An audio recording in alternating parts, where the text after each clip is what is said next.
Maka salah satu penyebab runtuhnya Islam, salah satu runtuhnya peradaban Islam itu disebabkan karena memang umat muslimnya tak beradab. Apa masalah mereka tidak beradab? Pengaruh. Apa pengaruh yang paling besar terhadap mereka? Dunia. Ini banyak sekali orang-orang yang mengolok-olok Al-Quran dan mengolok-olok sunnah Nabi. Anda tidak suka dengan sunnah Nabi, tak mau Anda jalankan, silahkan, jangan ingkari. Kalau Anda mengingkari sunnah-sunnah Nabi, berarti Anda bagian daripada manusia munafik. Dan ingat, di akhir zaman itu paling banyak hilang itu, sebelum iman, itu sunnah-sunnah Nabi. Orang pakai baju jubah dibilang teroris. Orang pakai celana cingkrang dibilang sok suci. Orang pakai pakaian yang baik dan rapi dibilang sok alim. Tapi manusia yang melakukan maksiat, minum khamar, berzina, berjudi, dibilang baik. Nah, ini pola pikir yang terbalik sekarang.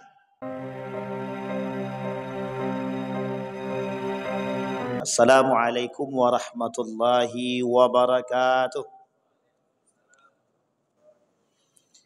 Alhamdulillahi rabbil alamin wa bihi nasta'inu ala umuri dunya waddin, wassalatu wassalamu ala asyrafil anbiya'i wal mursalin wa ala alihi wa sahbihi ajma'in.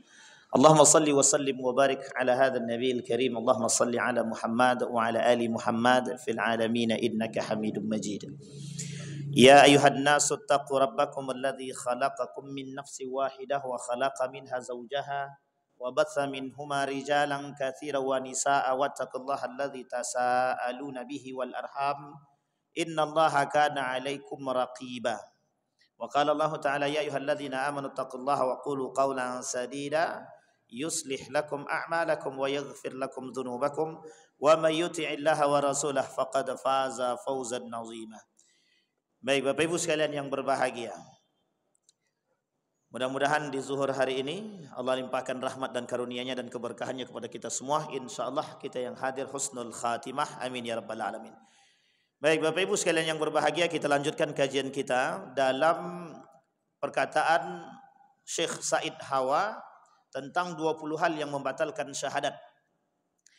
Kemarin kita sampai pada poin yang ke-7, maka kita masuk poin yang ke-8.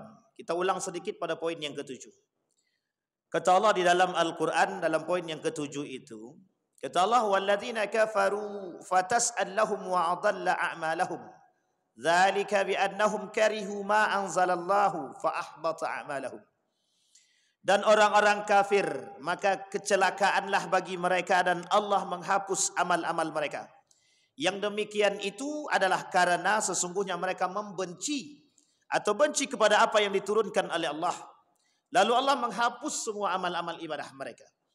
Nomor 7 itu adalah dari 20 poin yang membatalkan syahadat orang yang berislam. Nomor 7-nya kata Said Hawa, orang yang membenci Islam. Yang membenci Islam ini baik sebagian ataupun keseluruhan.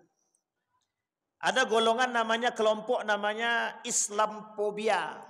Nah, Islamophobia ini musuh kita. Islamophobia ini programnya orang kafir. Yang menjalankan program ini orang muslim. Jadi kita sebagai orang yang beriman itu harus bertahan dan melawan fikiran-fikiran Islamophobia. Sekarang pertanyaannya, apa itu Islamophobia? Ketakutan yang berlebihan terhadap Islam. Apa yang mereka takutkan daripada Islam? Yang mereka takutkan daripada Islam adalah tegaknya nilai-nilai keislaman. Terkhusus di negara Republik Indonesia. Mereka tak suka kalau Islam ini jaya. Mereka tak suka kalau Islam ini naik. Peradaban Islam itu nampak di tengah bumi dunia ini, itu karena umat Islamnya berakhlak dan menjaga nilai-nilai keislaman. Tapi kalau peradaban Islam ini tidak naik, tidak ada peradabannya, itu dikarenakan umat muslimnya nggak punya adab, nggak berakhlak. Maka salah satu penyebab runtuhnya Islam, salah satu runtuhnya peradaban Islam itu disebabkan karena memang umat muslimnya tak beradab. Apa masalah mereka tidak beradab? Pengaruh. Apa pengaruh yang paling besar terhadap mereka? Dunia.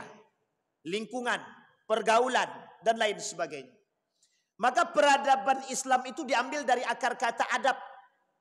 Maka beradablah Anda, berakhlaklah Anda, beretikalah Anda. Maka Islam itu identik dengan adab.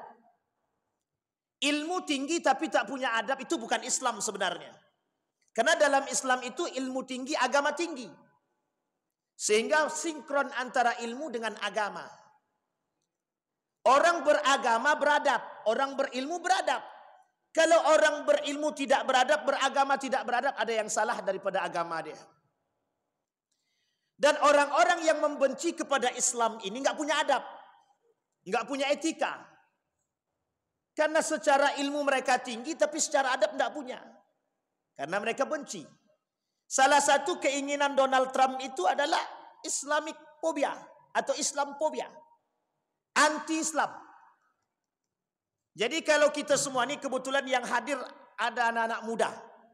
Generasi 20 tahun yang akan datang atau 10 tahun, 15 tahun yang akan datang. Perhatikan baik-baik adik-adik sekalian yang berbahagia. Kalau Anda hari ini tidak punya akhlak dan tidak beragama dengan baik, maka ke depan Anda tidak punya generasi yang baik. Karena hari ini semakin pesat cara orang merusak agama dengan akhlak dan adab.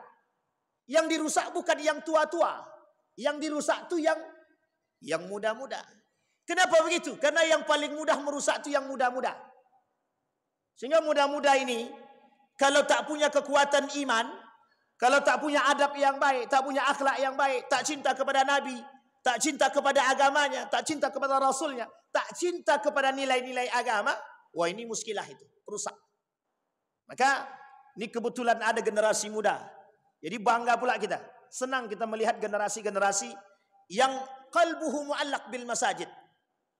Satu kelak yang akan mendapatkan naungan di hari kiamat. Ini pemuda-pemuda yang seperti ini, yang hatinya terikat dengan masjid. Insya Allah, mudah-mudahan husnul khatimah.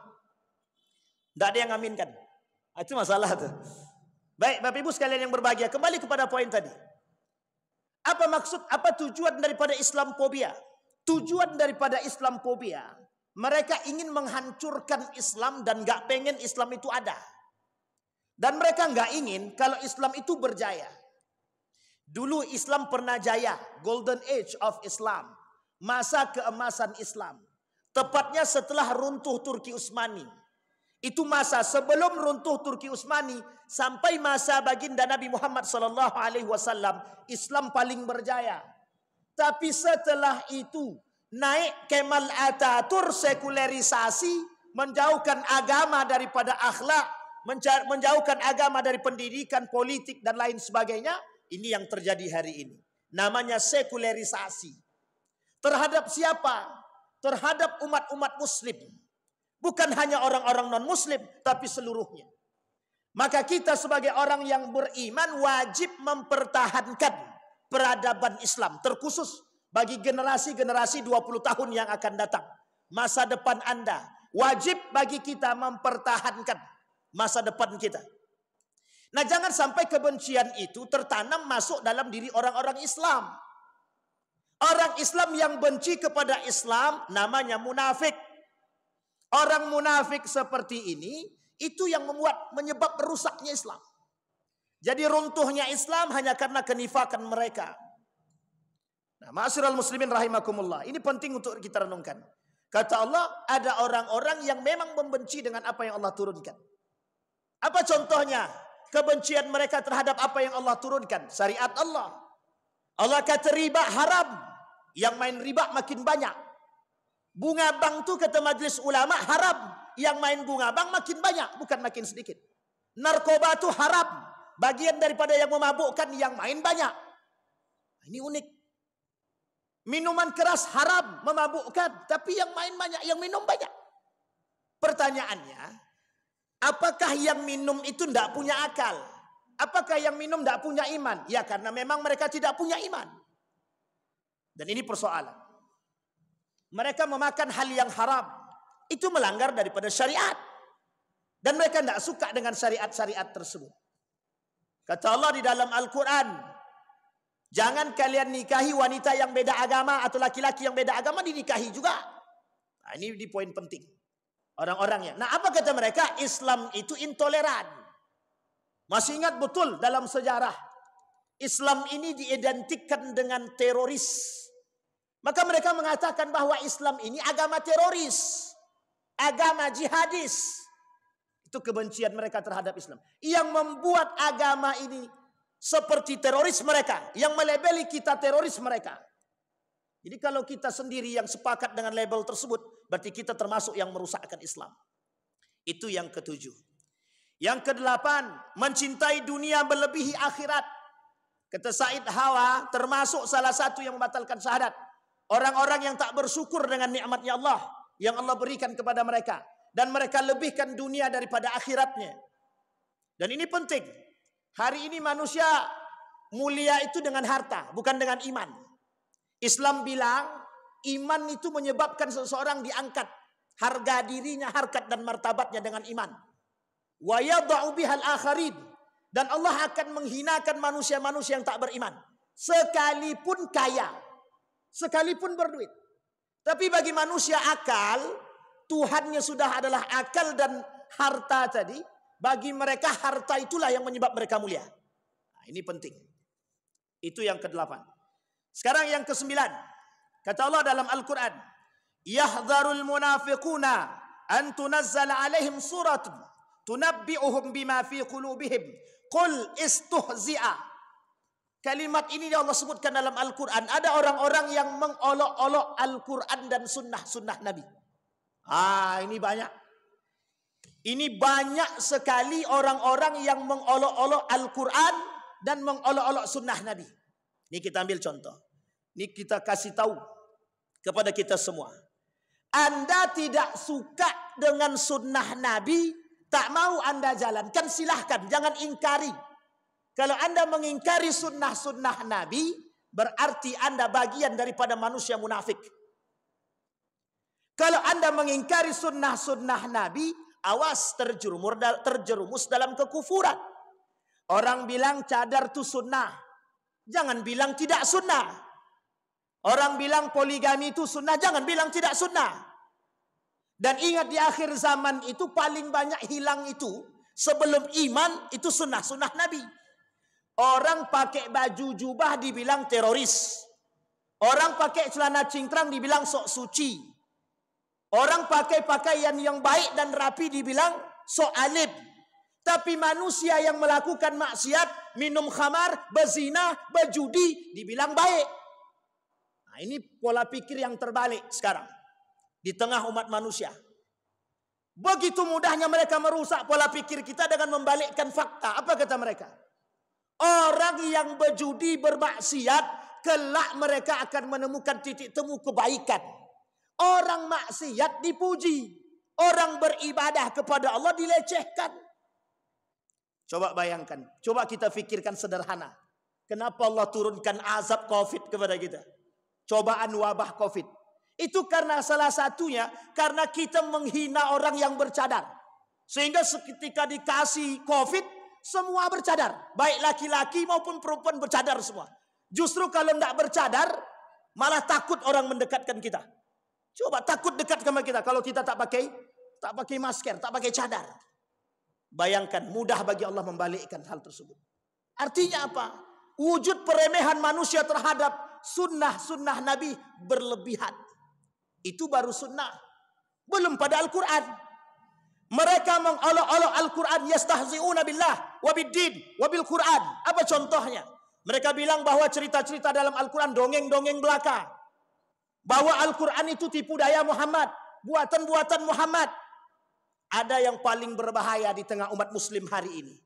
Umat muslim yang tidak mau kembali kepada Al-Quran. Yang tidak bertadabbur dengan Al-Quran.